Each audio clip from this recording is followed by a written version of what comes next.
What do Falcons do? We rise up. Welcome to Rise Up Reactions, the show where we talk all things Falcons, NFL, Georgia sports, and in general, the sports news of the day. I'm your host, Dr. Lee Denning, the Golden Hard Doc and a lifelong sports fan, coming back to you with Week 16 picks, guys. We've only got 3 weeks left in the NFL. There are a lot of scenarios where the Falcons could still make the playoffs. It is an incredibly slim chance, but basically the Falcons need to win out, and we need our opponents, particularly divisional opponents, to lose, which I actually do have happening this week, and setting us up to potentially still have a run. Falcons are starting Taylor Heineke, but again, I don't have much faith in this. I'll get to that when we talk about the Falcons game, but let's start off with Thursday night football tonight. We have the Saints at the Rams. Now, this one is big for the Falcons. If the Saints win this one, then basically the Falcons have to win out and hope that the Saints at some point lose to the Tampa Bay Buccaneers and then again to us. So this is one that does matter tonight. It is in Los Angeles. I think the Rams are a better team top to bottom right now. They are a sneaky good team, and because of that, I am going to pick the Rams. I should also say that I went 13-3 last week. Would love to know how everybody else is doing down below, but we're almost to the end of this. But that's Thursday night. I have the Rams over the Saints. Then we have Saturday football. 2 days before Christmas, we have the Bengals at the Steelers at 4:30. That should be a pretty good game. The Steelers still going to be riding most likely with Mitch Trubisky. Doesn't look like Kenny Pickett's going to be back. And then you have the Bengals, who have been rocking on a 4-game win streak, or 3-game win streak at least, with a backup quarterback in Jake Browning. Again, a guy who was really good at Washington, suffered an injury that took zip off of his throw, and has had 5 years of fighting to get back in the NFL or get to a point where he actually gets a shot. He's a guy who's going to be a big free agent target for a lot of teams this offseason. Don't know that he's necessarily deserved that yet, but he was a good prospect coming in, and he's definitely a guy who should be on a lot of people's radars in the offseason. With that in mind, it is in Pittsburgh. The Pittsburgh defense does not look as good as it has in the recent past. Jamar Chase does have a good chemistry so far with Browning, and with that in mind, I am going to pick the Bengals. Then we go to the Bills at the Chargers, and the Bills low-key playing like a sneaky good team in the AFC right now, going from the brink of missing the playoffs to now probably not winning their division, but having a solid chance at sneaking into like a 6 or 5 seed as a wild card, and I do think that they're going to do that playing the Chargers. Chargers, it's bad right now. I mean, you got rid of Brandon Staley. Congratulations. You need to get a good head coach next year. But just bad football overall. Got absolutely destroyed this past week. The only thing I will say is going for the Chargers' favor. It is in LA, and they are coming off of 10 days of rest, which could be big for them. The Bills didn't play great through the air, but they didn't have to this past week when you had almost 180 rushing yards from former Georgia great James Cook. So I don't think they had to do a whole lot to win that game through the air, but I do think the Bills will dominate the Chargers in LA, so give me the Bills. Then we go to Sunday, and we start off with the Indianapolis Colts at the Atlanta Falcons. Now, Colts are a good football team right now. Gardner Minshew has them firing on all cylinders. Forget who their coach is. I know he's the former offensive coordinator for the Eagles. I just can't think of his name right now, but he has that team looking good, probably poised to be coach of the year given the injuries that they had. This is a team that probably should be about 10-4, or have at least 2 more wins if Anthony Richardson is starting the whole season, and if the you've got solid running back play the entire time. Michael Pittman is great here. And the Falcons are making a switch at quarterback, seem to be on their heels, just absolutely garbage looking the last couple of weeks, losing to both Tampa Bay and then embarrassingly to the Panthers. I'm not going to lie, the Colts should win this game, and the Falcons still have playoff hopes even if they lose. I'm a Falcons fan. I think that it's in our best interest to get rid of Arthur Smith and to lose. I do think it's in our best long-term interest, because otherwise we're staring down the barrel of another lost season with Arthur Smith as our head coach.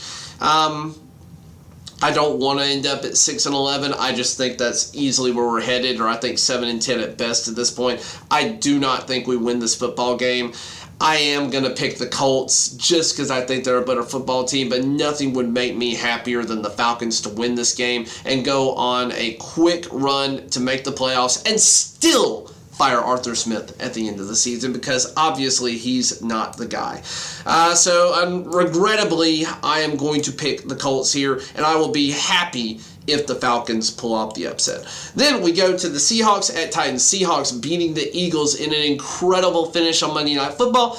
Titans, they're playing competitive, but they're just not doing a lot right now. They are virtually eliminated from the playoffs at this point in time. Seahawks, with a win, almost sealed the deal for them, given the weak NFC. So I am going to pick the Seahawks here to win. I think it'll be a close game because Titans in Nashville are going to be a little bit tougher team, but I do have the Seahawks ultimately. Then we go to the Lions at Vikings. Vikings still not looking great overall, and the Lions are finally figuring out how to be the Lions again. They had like a 3-week stretch of being bad, and now they're back to dominating teams. Jared Goff having a solid run this past week. I do think that the Lions are going to win this divisional game. It's in Minnesota, but I do think the Lions have more talent overall. I think the Lions pull away and lock in their division, or their conference. I guess it is division, first overall division here. So I think they'll lock that up this week. And yeah, Lions over Vikings. Then we go to a tank bowl. We have the Jets at the Commies, the Commies at the Jets actually. Commanders. I don't know if Sam Howell is your guy. You're still in contention for a top 5 draft pick. Oh, excuse me. Jets, you are not going to get Aaron Rodgers back this year. That news came out yesterday. He's back, but he's not. He's not going to be 100%. There's no reason to play him. I think Robert Saleh stays on at least one more year to give the Aaron Rodgers experiment a try. And if that fails, then he gets fired. Commanders, Commies. Yeah, I don't think you're winning this game. I think the Jets are going to find a way to win at home. I think their defense is better. And I think that the Commies are probably honestly going to move on from Sam Howell, even though he's not the worst quarterback in the league. You've got a really strong draft class coming out here for quarterback, and a lot stronger than the one Sam Howell was in. So I think you're crazy if you pass up on a franchise quarterback to keep Howell at this point. Then we go, so the Jets. Then we go to the Packers at the Panthers. We need the Packers to lose this one, honestly, to even have a shot at a wild card round. I don't think that's going to happen. The Panthers got lucky this past week with Desmond Ridder throwing an interception that, instead of leading a drive that seals it for us, ends up turning the ball over, giving them the game-winning drive. Bijan Robinson, same type of deal, fumbling in our own side of the field, like with only 30 yards to go. So I don't think that happens again. I think it's going to be cold this weekend, but I think the Packers are very used to the cold. It's going to be like a spring day for them. Packers are playing pretty decent football. They didn't win against Tampa Bay this past week. Tampa Bay, just for whatever reason, a warm weather team that does really well when they go to Green Bay. I think Baker Mayfield has like the highest QBR or some stat like that in the Packers stadium. Oh, sorry guys, just a little tired this morning. But I do have the Packers winning over the Panthers. Panthers continuing to give the number 1 overall draft pick to Chicago at this point.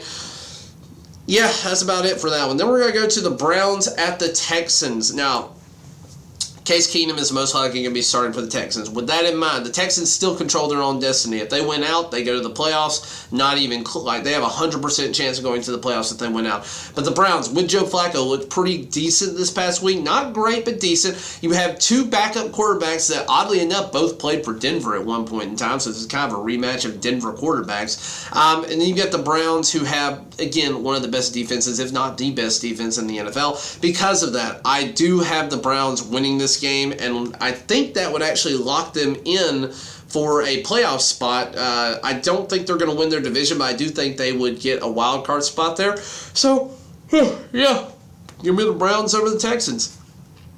Then we're going to go to the Jaguars at Buccaneers. This one, for pretty much no other reason than the Falcons need the Jaguars to play well. We're still not sure about Trevor Lawrence. He's still in concussion protocol. This one, I'm going to say 2 things.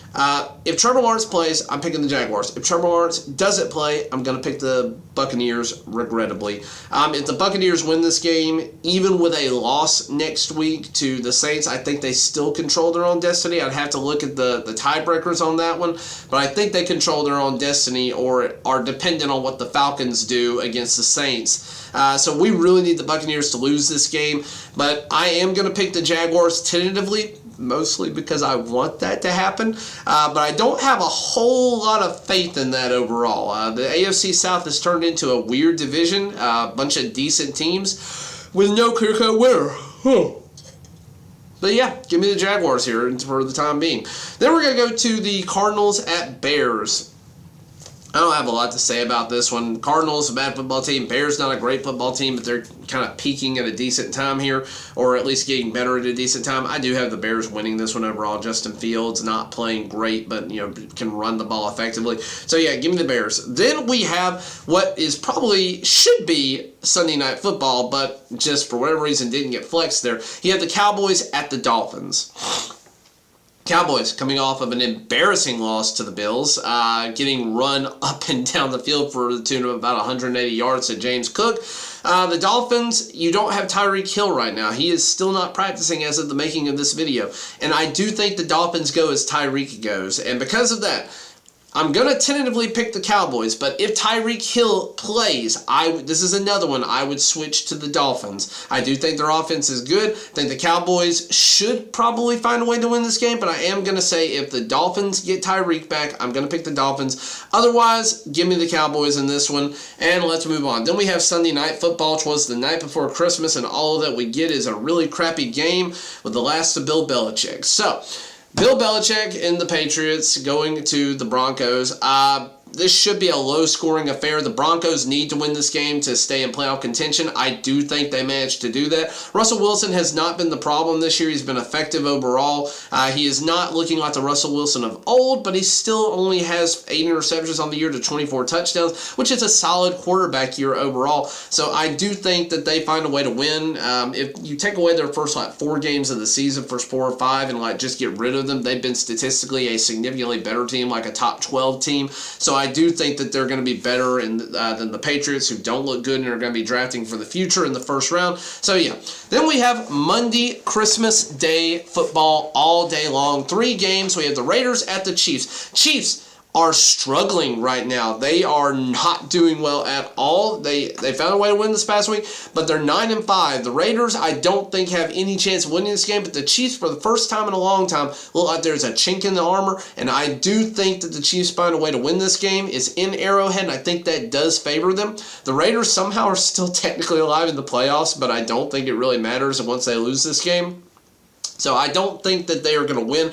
Give me the Chiefs. Then we go to the Giants at the Eagles. Tony DeVito playing really fracking good football right now. The Eagles falling apart. I don't know what's going on there. Jalen Hurts went from being MVP-esque about 3 weeks ago to now looking like garbage. Don't know if he's hurt. Don't know if the line's just not doing what it needs to with Jason Kelce there.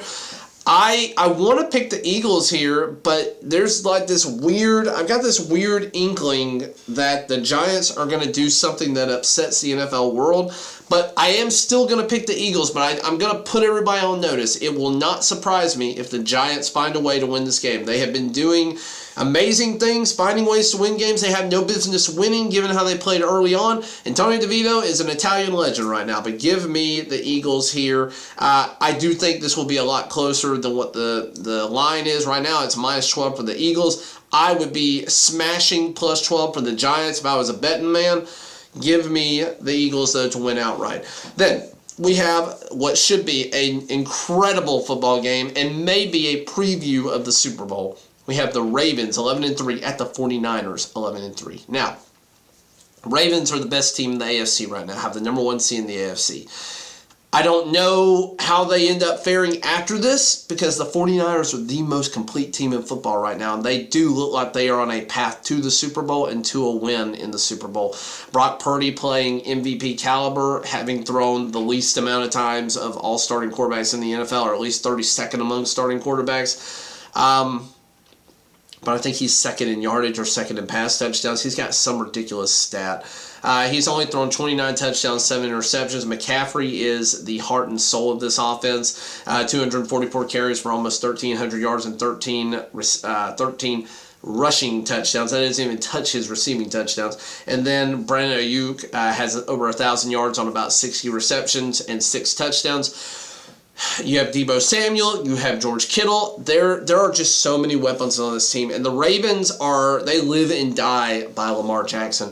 The fact that this is I believe they play in, they're at Santa Clara, California, in Levi Stadium.